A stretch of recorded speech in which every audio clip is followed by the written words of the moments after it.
हरियापुर नाम के एक छोटे से गांव में रामू काका अपनी छोटी सी बेटी गुड़िया के साथ रहते थे। गांव में उनका कोई अपना नहीं था। गुड़िया की मां का देहांत कई साल पहले हो चुका था और तब से रामू काका ही माँ बाप दोनों बनकर उसे पाल रहे थे। रामू काका का एक छोटा सा मटन करी का ठेला था। अगली सुबह रामू काका अपना छोटा सा ठेला लेकर हमेशा की तरह चौराहे पर पहुंच गए। ठंडी हवा चल रही थी और आसमान में हल्की धूप फैली थी। रामू काका मन ही मन सोच रहे थे, हे भगवान, अगर आज 2-3 प्लेट मटन करी बिक जाए तो घर का खर्चा चल जाएगा।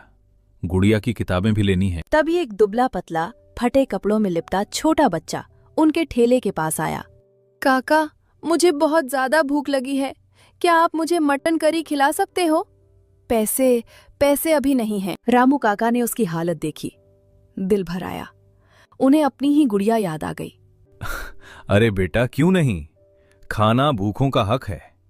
ये ले, गर्मा गर्म एक प्लेट। वो पूरी प्लेट चुपचाप खा गया और बोला, धन्यवाद काका, भगवान आपको बहुत खुश रखे। कुछ देर बाद दूसरे गांव से एक आदमी आया, लखन।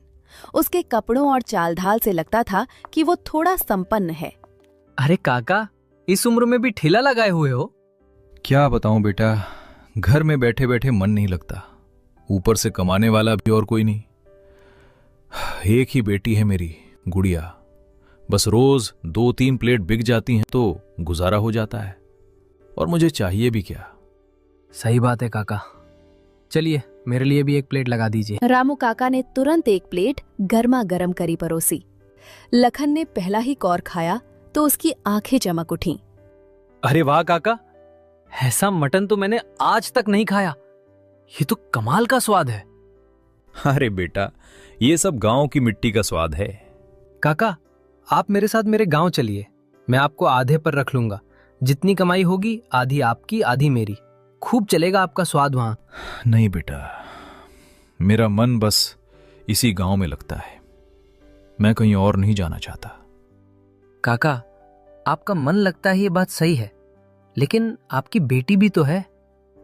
उसकी शादी, उसका भविष्य, क्या ये 2-3 प्लेट बेचकर उसकी जिंदगी बन पाएगी? रामू काका चुप पड़ गए। लखन की बात दिल में उतरती चली गई। बात तो तू ठीक कह रहा है बेटा। ठीक है, मैं कल से तुम्हारे गांव आ जाऊंगा। लखन चला गया। रामू काका जब घर पहुंचे तो देखा कि गुड़िया चूल्हे के पास बैठी आग जला रही थी। अरे बेटा, बाहर तो बहुत ठंड है, अच्छा किया तूने आग जला ली। हाँ पिताजी, मैं आपका इंतजार कर रही थी, आप देर क्यों कर दिए? बेटा, हमें कल से दूसरे गांव जाना है। पर क्यों पिताजी, हम अपने गांव में ही ठीक थे, क्या हम इस गांव में नहीं रह सकते? नहीं मेरी गुड़िया, बात रहने की नहीं है, बात तेरे भविष्य की है। भविष्य? पिताजी, हम यहाँ भी खुश हैं, आप क्यों परेशान होते हो? देख बेटा, एक लड़का आया था, लखन। वो दूसरे गांव में एक बड़ा होटल चलाता है। उसने मुझे काम पर रख लेने का वादा किया है, अच्छी कमाई होगी। पिताजी, मुझे आपकी खुशियों से बढ़कर कुछ नहीं। जहां आप रहोगे वहीं मेरा घर है। गुड़िया और रामू काका दोनों गांव छोड़कर दूसरा गांव आजता है। अरे रामू काका, आप आ ही गए। चलिए, अच्छा हुआ समय पर पहुंच गए। हाँ बेटा, जैसा कहा था वैसा ही सुबह सुबह निकल पड़े। बहुत बढ़िया। काका, जल्दी से काम पर लग जाइए, आज भीड़ बहुत होगी और इराक भैया कभी भी आते ही होंगे। आप मटन करी बनाना शुरू कर दीजिए। तभी लखन ने गुड़िया की ओर देखा। और बेटी, तुम जरा मेरे घर चली जाओ, जहां भी पूछोगी लखन भैया का घर सब बता देंगे, बड़े आराम से पहुंच जाओगी। वहां भाभी भी है, वे तुम्हें खाना वाना दे देंगी। पिताजी, मैं अकेली कैसे जाऊं? डर मत बेटा, लखन बेटा बुरा नहीं है, उसके घर जा, भाभी से मिलना, बहुत अच्छे रिलेटेड है। रामू काका ने जैसे ही कढ़ाई में मसाले डाले, खुशबू पूरे होटल में फैल गई। थोड़ी ही देर में पहला ग्राहक तेजी से आया। अरे लखन भैया, ये चाचा को कहां से पकड़ लाए? खुशबू तो ऐसी आ रही है जैसे कहीं दरबार में पक रहा हो। चलो जल्दी से एक प्लेट मटन लगा दो। रामू काका ने फुर्ती से प्लेट तैयार की, करी गर्मा गर्म चावल पर डाली और ग्राहक को बढ़ा दी। अरे वाह काका, ऐसा मटन तो मैंने जिंदगी में कभी नहीं खाया। मुंह में जाते ही पिघल रहा है। ये तो कमाल है। मैंने कहा था ना, काका का हाथ नहीं, जादू है जादू। काका, अब से मैं रोज यहीं खाऊंगा। लखन भैया, आधी दुकान इनको ही दे दो। ग्राहक हाथ जोड़कर बोला। काका, अब से मैं रोज यहीं खाऊंगा लखन भैया, आधी दुकान इनको ही दे दो। धीरे धीरे और लोग भी खुशबू के पीछे पीछे आने लगे। अरे भाई, क्या महक आ रही है, एक प्लेट मेरे लिए भी लगाओ। शाम होते होते कड़ाही लगभग खाली हो चुकी थी। आज का दिन उनके लिए उम्मीद और नई शुरुआत बनकर आया था। दोनों घर चले गए। बेटा लखन, आज की कमाई तो बहुत ही बढ़िया हो गई। ला, मेरे आधे पैसे निकाल दे। वही बात जो तूने कही थी, आधा आधा। ये सुनकर लखन का चेहरा एक पल के लिए उतर गया। मन में सोचने लगा, अरे काका का मटन तो सच में जादू है। अगर आज ही मैंने इन्हें आधे पैसे देने में टालमटोल की तो कहीं ये नाराज होकर वापस अपने गांव ना चले जाएं। काका, मैं तो बस निकाल ही रहा था। आपकी मेहनत है, आपका हक भी है।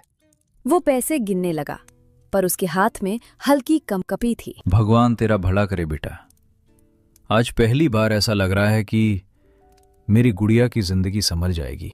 काका, कल हमें और भी जल्दी उठना होगा। सुबह सुबह ही मटन बनाना है।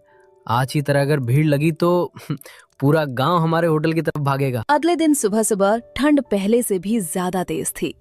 कड़ाही से उठती भाप और खुशबू पूरे होटल में फैलने लगी। लोग ठंड में कांपते हुए भी गर्मा गर्म मटन करी के लिए लाइन में लगने लगे।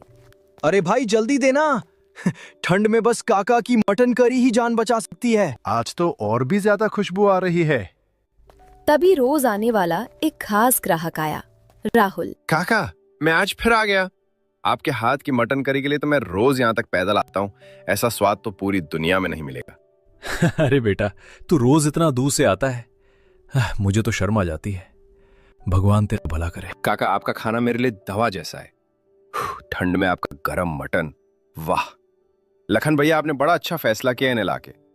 ये सुनकर लखन के चेहरे पर हल्की तकरार की झलक आ गई। अंदर ही अंदर वो बुरी तरह जल उठा। हर कोई बस काका काका करता है। अरे दुकान किसकी है, नाम किसका है, मुनाफा किसका होना चाहिए। अब तो मैंने मटन करी बनाना सीख भी लिया है, फिर इस बूढ़े को रखने की क्या जरूरत। आज रात ही से निकाल दूंगा, पूरी कमाई मेरी होगी। पूरा दिन भीड़ पहले दिन से भी ज्यादा रही। हर प्लेट की तारीफ सिर्फ एक ही नाम से शुरू और खत्म हो रही थी। दुकान बंद करके दोनों अपने अपने घर जाने लगते। काका, मेरे आधे पैसे निकाल दो। आज अच्छी कमाई हुई है। हाँ बेटा, क्यों नहीं। ये ले तेरे आधे पैसे। ऊपर वाले की मेहर है, आज अच्छा दिन रहा। और सुनो काका, कल से आप दुकान पर मत आना। क्या बोला तूने बेटा? मैं दुकान पर ना हूं? अरे कुछ गलती हो गई क्या?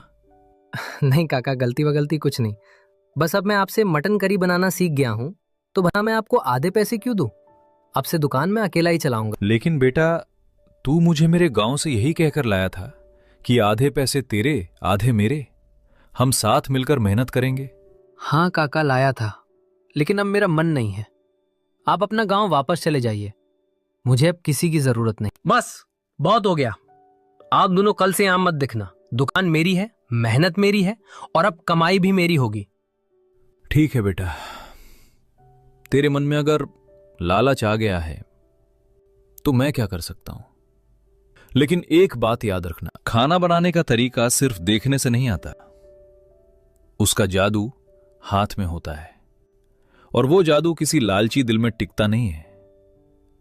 ताका अपने फटे बैग को कंधे पर टांगते हैं और धीरे धीरे अंधेरा होते रास्ते पर चल पड़ते हैं। अगले दिन सुबह लखन बड़े जोश में दुकान खोलता है। उसके चेहरे पर एक तिरछी मुस्कान होती है। आज देखना, लोग मेरी बनाई मटन करी के भी दीवाने हो जाएंगे। काका समझते क्या थे, अपने हाथ का जादू। कुछ देर में पहला ग्राहक आता है। अरे लखन भैया, एक दमदार मटन करी दे दो, ठंड में गर्मा गर्म मजा आ जाएगा। गिरा पहला निवाला मुंह में डालता है और उसका चेहरा तुरंत बिगड़ जाता है। अरे ये क्या है? ये मटन करी है या उबला हुआ पानी? स्वाद कहाँ है, मसाला कहाँ है? मटन कच्चा क्यों लग रहा है? लखन एक पल को हक्का बक्का रह जाता है। क्या बोल रहे हो भाई? जैसे रोज बनती थी वैसे ही बनाई है। नहीं बत करो, ये तो बिल्कुल खराब है। मैं तो खत्म भी नहीं कर पा रहा। इतने में सुनील तेजी से आता है, हाथ रगड़ता हुआ, ठंड से जूझते हुए। लखन भाई जल्दी से एक प्लेट मटन करी लगा दो, ठंड में कुछ गरम खा लूं। और काका कहाँ है? दिख नहीं रहे 2 दिन से। लखन बिना जवाब दिए प्लेट रख देता है। सुनील कौर लेता है और तुरंत थूकने जैसा मुंह बनाता है। अरे ये किसने बनाई है? ये तो बिल्कुल खराब है। मैंने तो काका के हाथ की करी खाई है, उसमें तो जान होती थी। लेकिन ये तो कुछ भी नहीं है। लखन की भौहें सिकुड़ जाती हैं। यार प्लीज ऐसे मत बोलो, बन तो वैसे ही रही है जैसे काका बनाते थे। अरे हाँ हाँ, बिल्कुल बेकार है। मटन जैसे कच्चा पड़ा हो, मसाला जैसे कहीं खो गया हो। अरे लखन भाई, ये आपके बस की बात ही नहीं है। सच कहें तो बेटा, काका के हाथ में सच में कोई जादू था और तूने उन्हें निकाल दिया लालच में। एक एक करके सारे ग्राहक प्लेटें छोड़कर चल देते हैं। दुकान के सामने सन्नाटा छा जाता है। राहुल को कई दिनों से काका की याद सताने लगती है। काका की बनाई मटन करी का स्वाद ही नहीं, उनकी हंसी, उनकी बातें सब उसके दिल में बस गए थे। एक दिन वो ठंड में कांपते कांपते काका के गांव पहुंच जाता है। अरे काका, अब यहाँ क्या कर रहे हो? आपने दुकान क्यों छोड़ दी? अब तो आप हमारे गांव में दिखते भी नहीं। सब लोग आपको बहुत याद कर रहे हैं। क्या बताऊं बेटा राहुल, दिल टूट गया बस। लखन मुझे मेरे गांव से ये बोलकर लाया था कि आधी कमाई उसकी और आधी मेरी। सोचा था चलो मेहनत कर लूंगा, गुजारा हो जाएगा। पर जैसे ही कमाई बढ़ी, उसका मन बदल गया। काका, उसने बहुत गलत किया आपके साथ। लालची इंसान था वो, आपको इस्तेमाल किया और फिर निकाल दिया। लेकिन काका, एक बात जान लो, किसी के देखने से रेसिपी नहीं सीखी जा सकती। आपके हाथ में जो जादू है। बेटा अब कहां से शुरू करूं? न ठेला है, न बर्तन, न ही पैसे बचे हैं। थोड़े बहुत जो जमा थे, सोच रहा हूं बेटी की शादी कर दूं। मेरी उम्र भी ढल रही है बेटा, किस किस चीज के लिए भागूं? काका, आपने मुझे हमेशा बेटे की तरह प्यार दिया है। अब आपकी बारी है कि मुझे आपको संभालने दो। नहीं बेटा, मैं तेरे पैसों पर बोझ नहीं बनना चाहता। तू खुद मेहनत करता है, तेरे भी तो सपने होंगे। काका, आप बोझ नहीं, गौरव हो मेरे लिए। और रही सपनों की बात, मेरा एक ही सपना है, आपकी दुकान फिर से चले, आपकी मटन करी से गांव में खुशबू फैल जाए और आपकी बेटी की शादी धूमधाम से हो जाए। तू सच कह रहा है बेटा? क्या तू मेरे साथ ठेला चलाएगा? हाँ काका, आप बनाना, मैं बेचना। आपका सम्मान हमेशा सबसे ऊपर रहेगा और कसम से मैं आपको कभी अलग नहीं करूंगा। हम दोनों एक टीम रहेंगे। राहुल के साथ काका का ठेला दोबारा लग चुका था। सुबह सुबह गांव की गलियों में मसालों और देसी घी की खुशबू फैलने लगी थी। कुछ ही दिनों में ठेले पर भीड़ उमड़ने लगी। पहला ग्राहक गरम गरम भाप उठती कढ़ाई देखता ही बोल उठता, अरे काका, आप वापस आ गए। हम तो समझ बैठे थे कि अब कभी आपका मटन खाने को नहीं मिलेगा। कहाँ जाऊंगा मेरे भाइयों, बस जिंदगी ने थोड़ी परीक्षाएं ली थीं। अब आया हूं तो रोज ताजी गरम गरम मटन करी खिलाऊंगा। आप जैसे लोगों की दुआएं जो साथ हैं। ग्राहक पहला निवाला खाते ही तालियां बजा देता है। अरे वाह काका, ये तो वही पुराना जादुई स्वाद। कदम जबरदस्त। आपके हाथ का मटन तो दिल में उतर जाता है। कई महीनों से दुकान बहुत अच्छा चल रहा था। राहुल भी काका की तरह प्यार और सफाई से मटन करी बनाना सीख चुका था। काका बिस्तर पर लेटे थे। राहुल घबराकर उनके पास बैठ गया। काका, क्या हुआ? आप ऐसे क्यों लेटे हो? डॉक्टर को बुलाऊं? नहीं बेटा, मुझे लगता है मेरी उम्र का वक्त पूरा हो रहा है। बस कुछ बात मैं तुझसे कहना चाहता हूं। काका, ऐसी बात मत कहिए, आप ठीक हो जाओगे। बताइए क्या कहना है? आपकी हर बात मेरे लिए हुक्म है।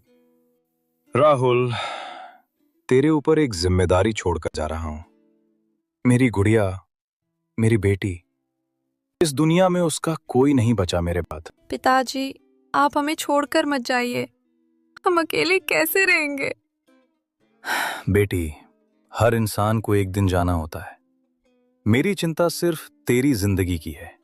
राहुल जैसा लड़का मैंने बहुत कम देखा है, सीधा, मेहनती और दिल का साफ। राहुल बेटा, अगर तुझे मंजूर हो तो तू मेरी बेटी का साथ निभाना। मुझे सुकून मिलेगा कि वो अच्छे हाथों में है। काका, ये तो मेरे लिए सम्मान की बात होगी। मैं वादा करता हूं, मैं गुड़िया का हमेशा ख्याल रखूंगा। उसे कभी अकेला महसूस नहीं होने दूंगा। मैं उसकी जिंदगी भर इज्जत और खुशी दूंगा। कुछ देर बाद काका आंखें बंद करते हैं, शांत भाव से बिना किसी दर्द के अपनों के बीच अंतिम सांस लेते हैं। कुछ समय बाद राहुल और गुड़िया की सादगी भरी शादी होती है। शादी के बाद दोनों मिलकर फिर से काका